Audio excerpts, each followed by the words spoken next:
But let's start off, if you would, with some comments from you off of some of the things that Joe Judge said. Now, we do know that the media reports that we have seen over the last 46 hours or 48 hours or so indicated that the Giants weren't able to reach a deal with Ross Cockrell, the veteran corner, who had reportedly come in to visit the Giants and take a physical and so forth. Joe Judge was asked about Cockrell and said you'd have to talk to the front office about that, but I want to make it clear we are not necessarily prioritizing a search for a veteran cornerback. We are always looking to make this team better. We actually prefer to try to coach up the guys we have on the roster rather than looking for guys who are outside on the street.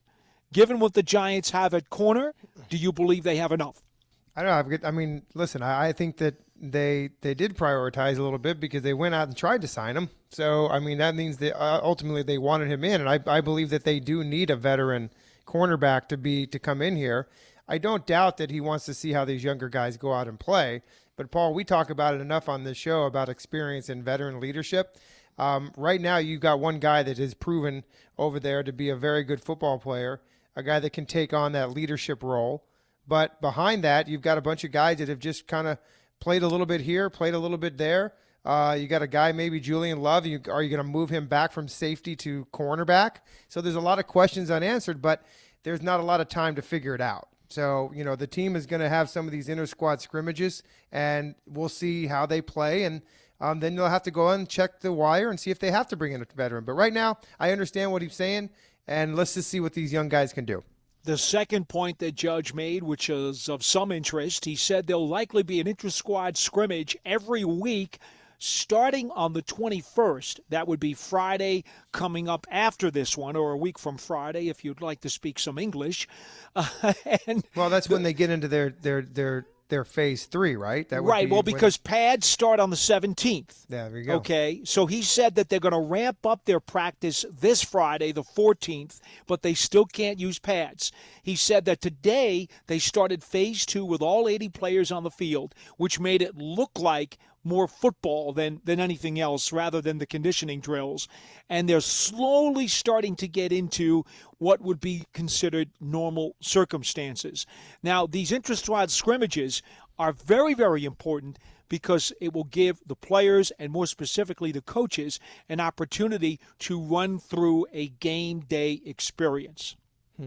Yeah, I'm curious how that's going to run. I mean, a lot of times these are all, it just depends on the coaches. It depends on the teams, how they do these scrimmages. Will they line, will there be a red and a blue or a white and a red, or, you know what I'm saying, Paul? So are they going to line up one team on one sideline, one team on the other? And then, if it was me, that's what I would do.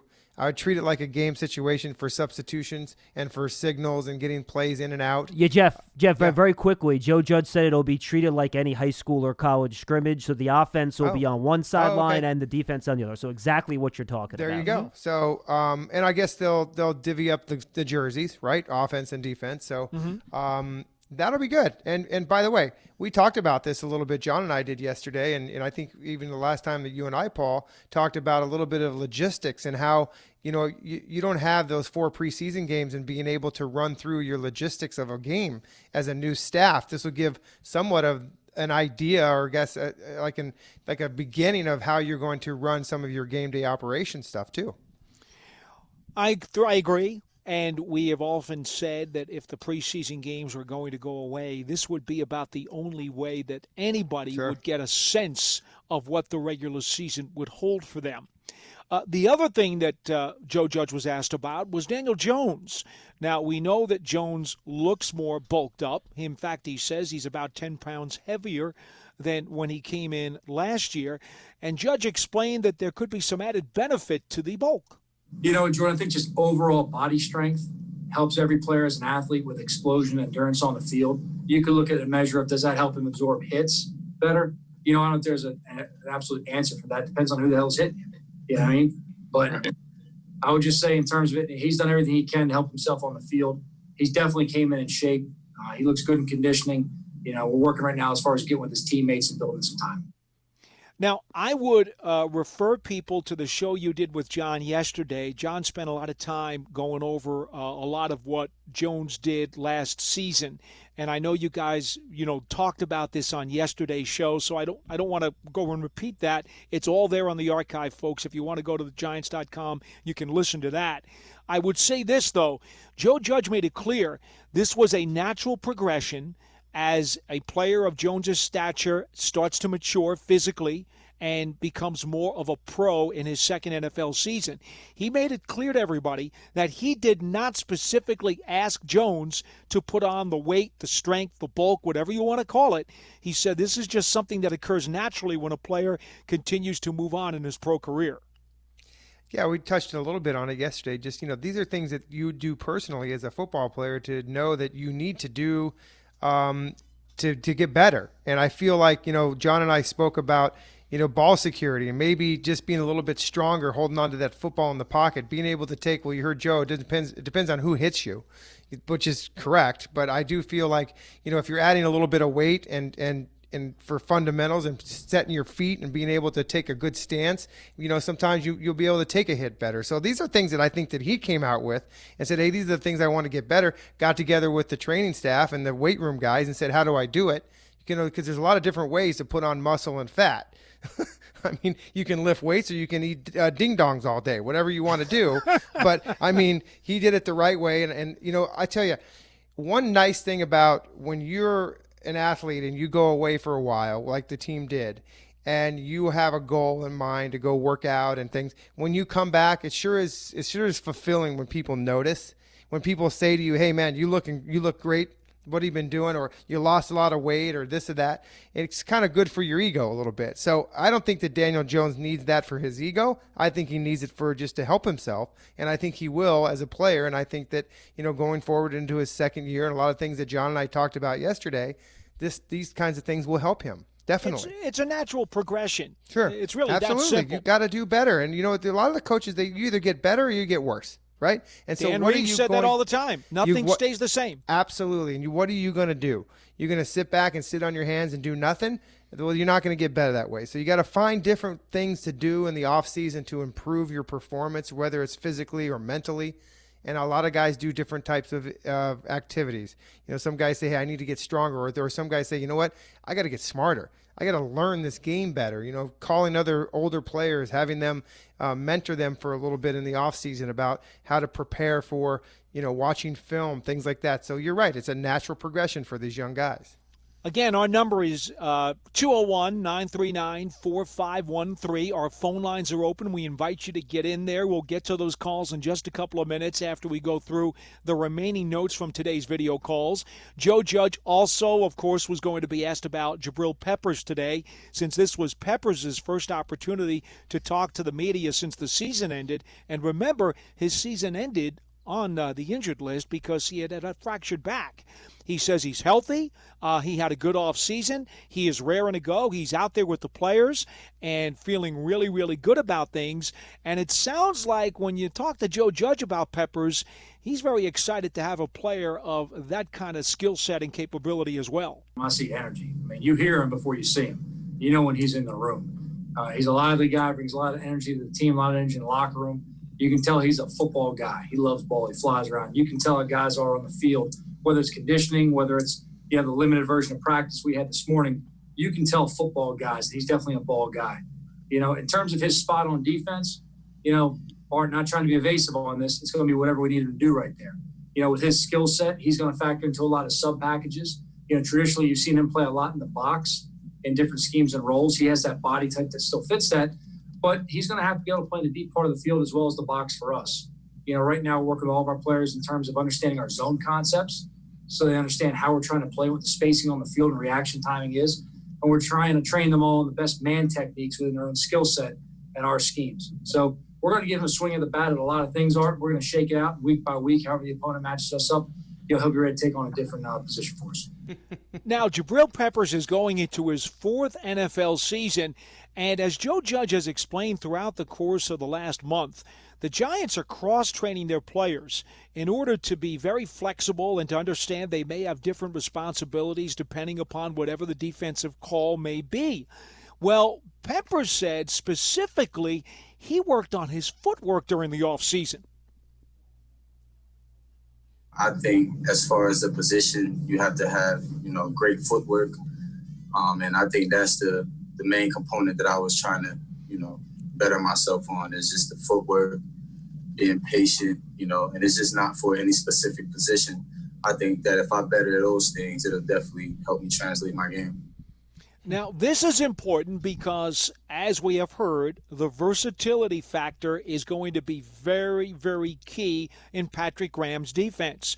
Is Peppers going to be playing center field? Is he going to be playing in the box? Is he going to become a blitzer? Is he going to become a little bit of a slot guy on occasion? Could the Giants play a mixture of man and zone in their secondary where he's the guy who's manned up? There are a lot of things that Patrick Graham would like to pull out of his bag of tricks, and if Peppers has indeed improved his foot speed, and we already know he is incredibly athletic, that would only bode well for the Giants. Yeah, you heard Coach Judge say, with the swing of the bat, they're going to get a lot of different swings, and that means a lot of different positions. They're going to try to find an area where he can really fit into that scheme that Patrick Graham is going to bring on game day. And that's what these scrimmages are going to be for.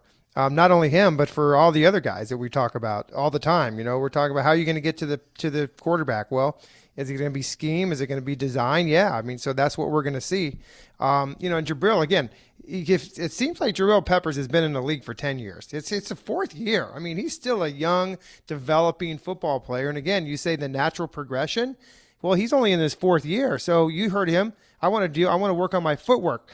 Evidently, he understands that that's what has caused him to not play well at times, and so he's going to go out and try to fix that. Didn't mention one thing about his back, which is a good thing. I like to hear that he's not, going out there making excuses about anything, and it sounds to me like he's very healthy. Well, what's interesting to me, and to be honest with you, Jeff, I think his footwork has been okay. I think the bigger issue for him sometimes has been recognition over the years, because we know that when he was with Cleveland, one year he was a free safety, the other year he was a strong safety. They moved him around, they used him differently, and they kind of confused him, and it wasn't as if they had a good plan for how to implement his skills. The Giants bring him in last year, and they say, okay, listen, you're basically going to be a strong safety. So he tried to settle in. But the problem was he couldn't really settle in because, again, the Giants had a lot of defensive issues. And, James Betcher was trying to get creative with him, but, they just didn't have enough talent to really make it work.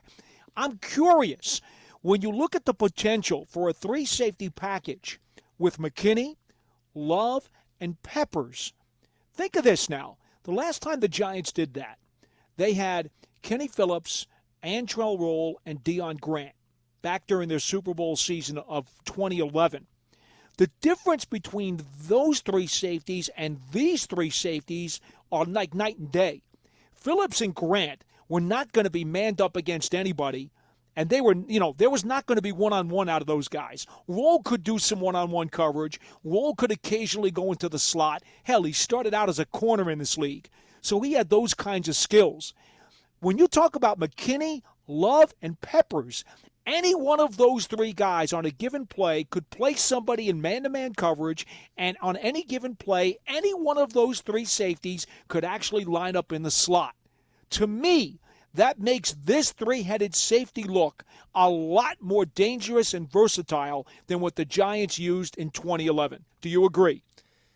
Well, yeah, I think the athleticism from the current three are much better than those three that you mentioned. And I think that, Kenny Phillips was a pretty good guy to play center field, but, you're not going to have a lot of faith in him lining up a one-on-one coverage with somebody. So, yeah, I think their athleticism, especially McKinney, I feel like, how many positions he played in college, I think that he could do some really good things there in the right scheme. And I think Patrick Graham is going to try to figure that out.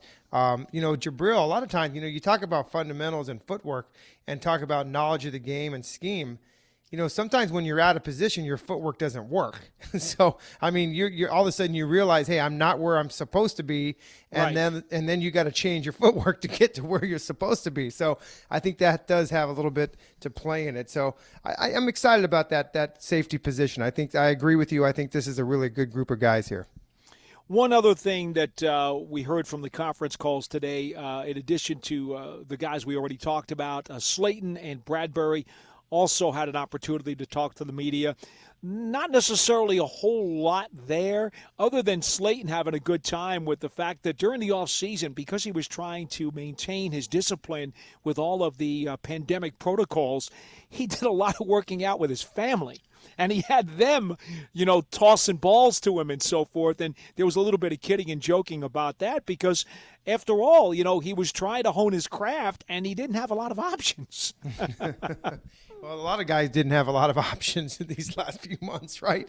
I mean, literally, it's a tough thing. But I just think overall everybody's just so excited to be back in. And this phase 2 that they started today, when they said they had all 80 guys there on the field, and that seems like football. That's a long time coming when you think about it, Paul. I mean, think about how long it's been since 80 guys have been on the field at the same time. A long, long time. And so that's a great thing, and I know the players and the coaches appreciate that. Now they just need to stay safe and really adhere to the rules that are in place so they can continue to have 80 guys on the field.